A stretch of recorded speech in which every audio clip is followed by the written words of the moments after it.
നടക്കാനിരിക്കുന്ന നിലമ്പൂർ ഉപതെരഞ്ഞെടുപ്പിൽ സ്ഥാനാർത്ഥികളെക്കുറിച്ചുള്ള ഏകദേശ ധാരണയായി പിൻവലിക്കാനുള്ള ദിവസമൊക്കെ കഴിഞ്ഞ് സ്ഥാനാർത്ഥികൾ പര്യടനം തുടങ്ങി ഒരാഴ്ച കഴിയുമ്പോഴേക്ക് തന്നെ ആദ്യം എൽ ഡി എഫ് എന്ന് പറയുമ്പോൾ CPM അവരുടെ സെക്രട്ടേറിയറ്റ് യോഗം ചേർന്ന് സ്വരാജ് വിജയിക്കുമെന്ന് പ്രഖ്യാപിച്ചിരിക്കുന്നു.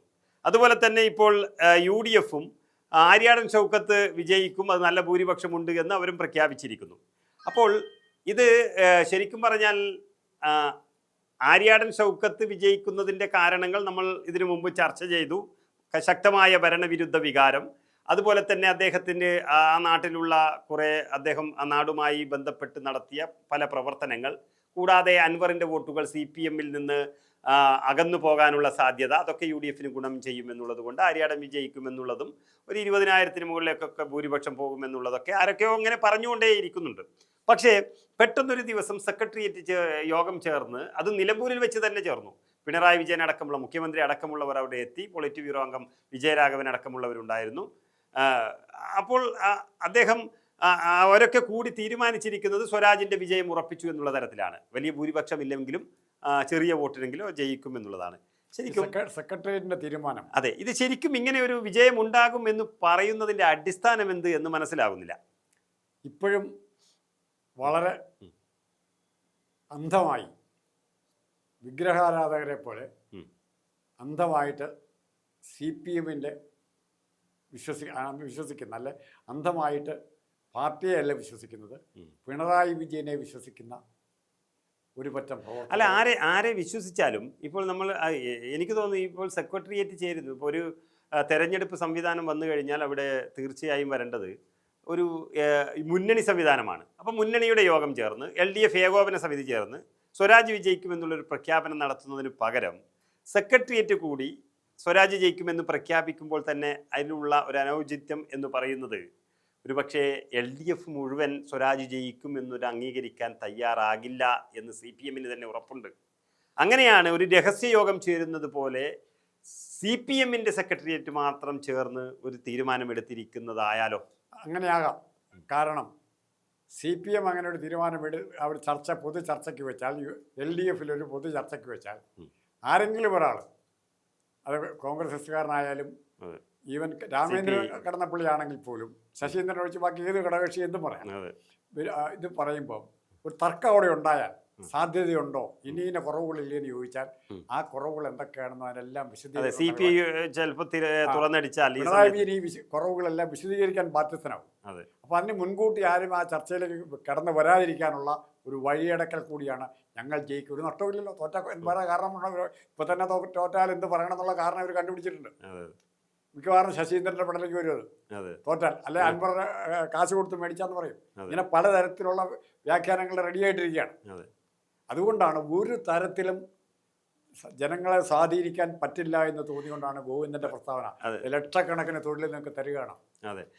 അപ്പോൾ ഈ പറയുന്നതിനിടയിൽ തന്നെ ആര് ജയിക്കും എന്ന് പറയുന്നതിൽ, അതായത് സ്വരാജ് ജയിക്കും എന്ന് പറയുന്നതിൽ CPMന് തന്നെ വലിയ വിശ്വാസമില്ലാത്ത ഒരു പ്രസ്താവന പോലെ ആണ് വന്നതെങ്കിലും ചില ചാനലുകൾ അത് വലിയ രീതിയിൽ ഹൈലൈറ്റ് ചെയ്ത് വാർത്തകൾ കൊടുത്തു. അത് കൊടുത്തതിന് വേറെ ഉദ്ദേശമുണ്ട്. സ്വരാജിനെ മാത്രമല്ല, സ്വരാജിന്റെ ആരാധകരും ആരാധികമാരും ഇവരെ തൃപ്തിപ്പെടുത്തുക എന്നുള്ളത് പാർട്ടിയുടെ ആവശ്യമാണ്. കാരണം അല്ലെങ്കിൽ സ്വരാജ് നാളെ ഇതിനൊക്കെ എന്തും വിളിച്ചു പറയാൻ മടിയില്ലാത്ത ആളാണ് സ്വരാജ്. മറക്കരുത്, അച്യുതാനന്ദനെ തള്ളിപ്പറയാൻ മടി കാണിക്കാത്ത സ്വരാജ് തനിക്കൊരു അപകടം വന്നു കഴിഞ്ഞാൽ നാളെ പിണറായി തല്ലി പറയില്ലെന്ന് ഉറപ്പല്ല. അത് മുൻകൂട്ടി തടയുക എന്നൊരു ഉദ്ദേശം. സ്വരാജ് തോൽക്കുന്നതോടുകൂടി പിണറായി വിജയന്റെ ഭരണത്തിന്റെ ഒരു അന്ത്യം കുറിക്കാൻ തുടങ്ങും എന്നുള്ളത് ഉറപ്പാണ്. അങ്ങനെയുള്ള സമയത്ത് സ്വരാജിന് വേണമെങ്കിലും തുറന്നടിക്കാമല്ലോ, പുതിയൊരു നേതാവ് വരുമ്പോൾ. ആ ഒരു സാധ്യത വരുമ്പോൾ സ്വരാജ് തുറന്നടിക്കും എന്നുള്ള പേടി പിണറായി വിജയനുണ്ട്. തടുത്തു നിർത്താൻ പിണറായി വിജയന്റെ ആയുധമില്ല. അത് മാത്രമല്ല, പിന്നിൽ വാർത്തകൾ വരുന്നു, അതായത് ഞാൻ എന്ത് തന്നെയായാലും നിലമ്പൂർ മത്സരിക്കുന്നില്ല എന്നും ഒരു സ്വതന്ത്രനെ കണ്ടെത്തും പല പ്രാവശ്യം പറഞ്ഞു. പല പ്രാവശ്യം സ്വരാജ് റിപ്പീറ്റ് ചെയ്ത് പറഞ്ഞു, ഞാൻ എല്ലാം അതിന് മിടുക്കന്മാരായ സ്ഥാനാർത്ഥികൾ ഇഷ്ടം പോലെ വേറെ ഉണ്ട്, അവരെ ആരെങ്കിലും നടത്തുമെന്ന് പറഞ്ഞു. അതാണ്. എന്നിട്ടും കേട്ടില്ല. അപ്പോൾ അതിൻ്റെ അർത്ഥം എന്താ? സെക്രട്ടേറിയറ്റ് ഇങ്ങനെ ഒരു തീരുമാനം എടുക്കുമ്പോൾ നാളെ സാധാരണഗതിയിൽ ഇത്തരം വിശദമായ തീരുമാനങ്ങൾ മുൻകൂട്ടി വരാറില്ല. തെരഞ്ഞെടുപ്പിന്റെ വോട്ടെണ്ണലല്ല വോട്ട് കഴിഞ്ഞ് അതിന് മറ്റേ എക്സിറ്റ് പോളിൻ്റെ റിസൾട്ടൊക്കെ വന്നു കഴിയുമ്പോഴാണ് സാധാരണഗതിയിൽ വളരെ വിശദമായൊരു പ്രസ്താവന പാർട്ടി നടത്താം. അതെ, അവർ പറഞ്ഞ കണക്കുകൾ ഓരോ ബൂത്തിൽ നിന്നും എടുത്ത് വളരെ ആധികാരികമായി റിപ്പോർട്ട് കൊടുക്കുന്നതാണ്. അപകടം പറ്റിയിട്ടുണ്ടെങ്കിൽ അപകടം എന്ന് തന്നെ CPM പറയും. പക്ഷേ ആ കണക്കുകളൊക്കെ കഴിഞ്ഞ ഒരു 3-4 ഇലക്ഷനായി CPM തെറ്റിക്കൊണ്ടിരിക്കുകയാണ്.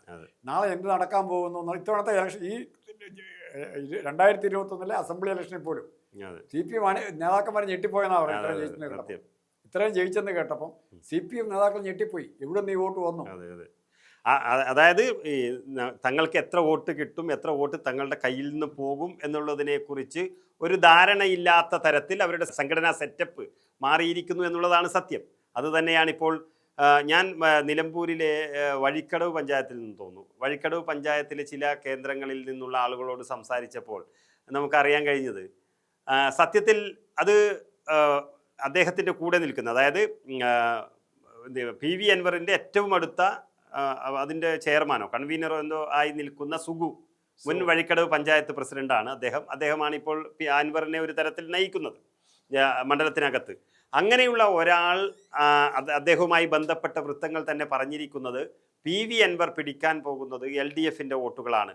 കാരണം അങ്ങനെ പറയുന്നത് മാത്രമല്ല, അവർ ശ്രമിക്കുന്നതും LDFിൻ്റെ വോട്ടുകൾ പിടിക്കാൻ വേണ്ടിയാണ്. നിങ്ങൾ, അതായത് UDFകാരോട് പറയുന്നു, UDFകാരെ നിങ്ങളുടെ വോട്ടുകൾ പരമാവധി പോൾ ചെയ്യിക്കാൻ ശ്രമിക്കുക. നിങ്ങളുടെ വോട്ടുകൾ ഒന്നും നഷ്ടപ്പെടാതെ നിങ്ങളിലേക്ക് തന്നെ എത്തിക്കാൻ ശ്രമിക്കുക. ഞങ്ങൾ പിടിക്കുന്നത്, PV അൻവർ പിടിക്കുന്നത് LDFിൻ്റെ വോട്ടുകൾ ആയിരിക്കും എന്നുള്ളത് ചില വീടുകളിൽ പോയി എങ്കിലും, അല്ലെങ്കിൽ ചിലയിടങ്ങളിലും പോയി എങ്കിലും ആ ഒരു ടീം, അൻവറിൻ്റെ ടീം പറഞ്ഞതായി എന്നോട് നേരിട്ട് പറഞ്ഞ ആളുകളുണ്ട്. പക്ഷെ അങ്ങനെയിരിക്കെ UDFിൻ്റെ വോട്ടുകളായിരിക്കും അൻവർ പിടിക്കുന്നത്, അതുകൊണ്ട് LDFിൻ്റെ സ്വരാജ് ജയിക്കുമെന്നാണ് അവരുടെ സെക്രട്ടേറിയറ്റിൻ്റെ പ്രസ്താവന വന്നിരിക്കുന്നത്. അൻവർ ഒരിക്കലും UDFിൻ്റെ വോട്ടുകൾ പിടിക്കാൻ പോകുന്നില്ല. ഇവർ പ്രതീക്ഷിക്കുന്നത് മുസ്ലിം ലീഗിൻ്റെ സഹകരണം ചിലപ്പോൾ അൻവറിന് കിട്ടിയേക്കാമെന്നൊരു നേരിയ പ്രതീക്ഷ ഇവർക്കുണ്ട്. അതെന്ത് അടിസ്ഥാനത്തിലാണെന്ന് ഏറെക്കുറെ എല്ലാവർക്കും അറിയാം. പക്ഷെ മറിച്ച് എല്ലാവരും സംശയിച്ചത്, മറിച്ച് പക്ഷെ ഇപ്പോഴും അൻവർ ജയിക്കുന്നത് കൊണ്ട്, അല്ലെ അൻവറിന് കുറച്ച് വോട്ട് ജയിക്കുന്നതല്ല, കുറച്ച് വോട്ട് കിട്ടുന്നത് കൊണ്ട് എന്ത് കാര്യം, കാതലായ ഒരു മാറ്റവും കേരള രാഷ്ട്രീയത്തിൽ ഉണ്ടാകാൻ പോകുന്നില്ല. പിന്നെ രണ്ടാമത്തേത്, അൻവറിനെ ജയിക്കാൻ ഒറ്റ മാർഗ്ഗമേ ഉള്ളൂ. പണ്ട് TK ഹംസയെ ജയിപ്പിച്ചതുപോലെ, അതായത് ദേവദാസ് പൊറ്റക്കാട് എന്നുള്ള അധ്യാപക സംഘടനയുടെ നേതാവായിരുന്ന സ്ഥാനാർത്ഥി, അദ്ദേഹത്തെ ലാസ്റ്റ് മിനിറ്റ് പിൻവലിച്ച് കോൺഗ്രസിൽ നിന്നും കരുണാകരനുമായി അഭിപ്രായ വ്യത്യാസം മൂലം രാജിവെച്ച് വന്ന TK ഹംസയെ സ്ഥാനാർത്ഥിയൊക്കെ ഒരു ചരിത്രമുണ്ട്. ആ ചരിത്രം ആവർത്തിക്കുമെന്ന് അൻവർ പ്രതീക്ഷിക്കുന്നുണ്ടോ?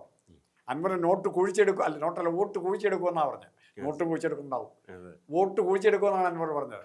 സ്വയംഭൂവായിട്ട് വോട്ട് വരുമെന്നാണ് പറഞ്ഞത്. അതെ, അപ്പോൾ അൻവറിന്റെ ആ സ്വയംഭൂ ആരാ? പിണറായി വിജയനാണോ? ആലോചിക്കണം. AKG സെന്ററിൽ കുഴിച്ചിട്ടിരിക്കുന്ന വോട്ടുകളാണോ കുഴിച്ചെടുക്കുന്നത്, അല്ലെ വോട്ടാണോ കുഴിച്ചെടുക്കുന്നത്? ഇത് അൻവറിന്റെ അഭിപ്രായങ്ങൾ പലതും വളരെ ശരിയാണ്. പക്ഷേ അൻവർ പ്രതീക്ഷിക്കുന്ന പോലെയല്ല കാര്യങ്ങൾ പോകുന്നത്. ഏറ്റവും കാണാൻ കഴിഞ്ഞ മറ്റൊരു വീഡിയോ ഉണ്ട്, ഞാൻ വളരെയധികം ശ്രദ്ധിച്ചതാണ്. അതായത് അൻവർ പറയുന്നത്, ഏതോ ഒരു ചാനലുമായുള്ള അഭിമുഖത്തിൽ പറയുന്നതാണ്, CPMൻ്റെ 40%, അതായത് മൊത്തം വോട്ടർമാരുടെ 40% CPMന് ലഭിച്ചുകൊണ്ടിരിക്കുന്നതിൻ്റെ 40% വോട്ടുകൾ അൻവർ പിടിക്കും. അൻവർ തന്നെയാണ് പറയുന്നത്, അതാലോചിച്ചോളണം. ആ 40% അൻവർ പിടിച്ചിരിക്കും, ഇല്ലെങ്കിൽ എൻ്റെ ചെവി അരിഞ്ഞോളൂ എന്നാണ് അദ്ദേഹം ചെവി പിടിച്ചുകൊണ്ട് പറയുന്നത്. അവൾ ചെവിയിൽ നുള്ളിക്കോ എന്നൊക്കെ പറയുന്നില്ല, അതുപോലെ അത്രയ്ക്കും വിശ്വാസത്തിൽ CPMൻ്റെ അല്ലെങ്കിൽ CPMൻ്റെ പകുതി വോട്ടുകൾ പിടിച്ചെടുക്കും എന്ന് പറയുമ്പോൾ 40,000-ഓളം വോട്ടായി. അല്ലെങ്കിൽ CPMൻ്റെ പാനൽ വോട്ട് എന്ന് പറയുന്നത് 60,000 വോട്ടാണെങ്കിൽ 30,000 വോട്ടായി അൻവർ പിടിച്ചെടുക്കാൻ പോകുന്നത്. ഇതിൽ സത്യമുണ്ടോ? അല്ലെങ്കിൽ ഇത്രയും ഒരു ആത്മവിശ്വാസത്തോടെ അൻവർ CPMനെ തന്നെ പിന്നെയും ലക്ഷ്യം വെക്കുന്നത്? അൻവർ അങ്ങനെ ആത്മവിശ്വാസത്തോടെ ഒത്തിരി കാര്യങ്ങൾ പറഞ്ഞിട്ടുണ്ട്. ഇപ്പോൾ DMK ചേരുന്ന കാര്യത്തെക്കുറിച്ച് പറഞ്ഞിട്ടുണ്ട്, മമതയായിട്ടുള്ള ബന്ധത്തെക്കുറിച്ച് പറഞ്ഞിട്ടുണ്ട്. ഇപ്പോൾ നാളെ ആരൊക്കെ പ്രചരണത്തിന് വരുന്നത് അറിഞ്ഞിട്ട് ആ വിഷയം സംസാരിക്കാൻ പറ്റും. പക്ഷേ CPMൻ്റെ 40% അൻവർ വോട്ട് പിടിക്കുക എന്ന് പറഞ്ഞ അർത്ഥം 3ാം സ്ഥാനത്തായിരിക്കും CPM.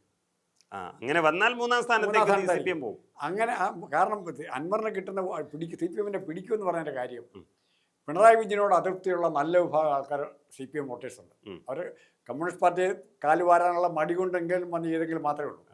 രണ്ടാമത്തത്, പിണറായി വിജയനേക്കാൾ പോലെ തന്നെ ഒരു നല്ല വിഭാഗം CPMകാർക്ക് വെറുക്കപ്പെട്ടവനുള്ള പിണറായിയുടെ പദമില്ലേ, ആ പദം CPMലെ പല അണികൾക്കും, അച്യുതാനന്ദനെ പോലുള്ളവരെ ബഹുമാനിച്ചിരുന്ന CPM അണികൾക്ക്, ആ വെറുക്കപ്പെട്ടവനുള്ള പദം സ്വരാജിന് അവർ സ്വയം മനസ്സുകൊണ്ട് ചാർത്തി കൊടുത്തു കഴിഞ്ഞു. അതുകൊണ്ട് സ്വരാജ് വലിയൊരു അപകടം നേരിടുന്നു നിലമ്പൂരിൽ എന്നുള്ളത് തന്നെയാണ് വ്യക്തമാകുന്നത്. പക്ഷേ അൻവർ ഇത്രത്തോളം വോട്ട് പിടിക്കുമെന്ന് പറയുന്നതിൽ ഒരു അപകടം കൂടിയുണ്ട് യു ഡി എഫിനെ സംബന്ധിച്ചിടത്തോളം.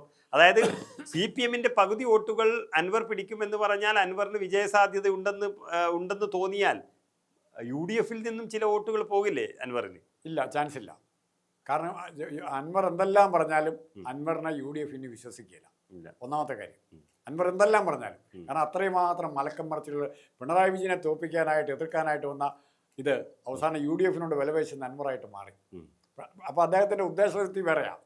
ഇത് നന്നായിട്ട് UDF-ന്റെ അണികളും കോൺഗ്രസ്സുകാർക്കും ലീഗുകാർക്കും എല്ലാം മനസ്സിലായി. അതുകൊണ്ട് അൻവറിലേക്ക് ആ വോട്ടുകൾ പോകാനുള്ള പലരും ഇപ്പോൾ UDF-ന്റെ അതായത് മുസ്ലിം ലീഗിൻ്റെയും കോൺഗ്രസിൻ്റെയും നേതാക്കന്മാരൊക്കെ സമ്മതിക്കുന്നൊരു കാര്യമുണ്ട് പല യോഗങ്ങളിലും. നമ്മളുടെ വോട്ടും കുറേ അൻവറിന് പോയിട്ടുണ്ട് എന്നുള്ളത് സത്യമാണത്. ആദ്യം 66,000 ചില്ലാനം വോട്ടുകൾ മാത്രമേ ഷൗക്കത്ത് പിടിച്ചിട്ടുള്ളൂ. 2016-ൽ 21-ലെത്തുമ്പോൾ അത് അന്തരിച്ച VV പ്രകാശ് 78,000 വോട്ട് പിടിച്ചു. അപ്പോഴും അൻവർ തന്നെയാണ് മുന്നിൽ നിൽക്കുന്നത്. അങ്ങനെ എല്ലാം UDF-ന്റെ വോട്ടുകൾ അൻവർ പിടിച്ചിട്ടുണ്ട്. ആ വോട്ടുകളെല്ലാം ഒരു ഗുണവുമില്ലാത്ത അൻവറിൻ്റെ വിജയം സാധ്യതയില്ലാതിരിക്കുമ്പോൾ ഇനി അൻവറിന് കൊടുത്തിട്ടത് കാര്യമില്ല എന്നുള്ളതാണ്. കാരണം അദ്ദേഹത്തിന് LDF-ന്റെ പിന്തുണയില്ല, ഒറ്റയാൾ പോരാട്ടമാണ്, വിജയസാധ്യത വളരെ കുറവാണ്. 5,000 വോട്ട് 4,000 വോട്ട് മാത്രമേ കിട്ടൂ എന്നാണ് KV ഗണേഷ് കുമാർ വന്ന് പറഞ്ഞു പോയത്. എൻ്റെ അഭിപ്രായം പറഞ്ഞു കഴിഞ്ഞാൽ കഴിഞ്ഞ പ്രാവശ്യം അൻവറിന് കിട്ടിയ, കഴിഞ്ഞ ഇലക്ഷനുകളിൽ അൻവറിന് കിട്ടിയ ലീഗ് കോൺഗ്രസ് അനുഭാവികളുടെ തുച്ഛമായ വോട്ടാണെങ്കിൽ പോലും അത്രയും പോലും ഇത്തവണ കിട്ടില്ല. കാരണം ഇത് വാട്ടർ ടൈറ്റായി UDF. കാരണം മുന്നണികളാണ് മത്സരം എന്ന് കഴിഞ്ഞ ദിവസം ചില പത്രസമ്മേളനത്തിലൊക്കെ പറഞ്ഞിരുന്നു. അപ്പോൾ ആ രീതിയിലേക്ക് വന്നു. പക്ഷെ ഇവിടെ ഇത് എല്ലാവർക്കും അറിയാം, അടി കൊള്ളുണ്ടെങ്കിൽ തോറ്റാൽ ഉത്തരവാദിത്വം പിണറായി, ജയിച്ചാൽ ഉത്തരവാദിത്വം പിണറായി. ജയിച്ചാൽ പിണറായിയുടെ ഗ്രാഫ് പിന്നെ തൽക്കാലത്തേക്ക് ആരും ഒന്നും ചെയ്യണ്ട.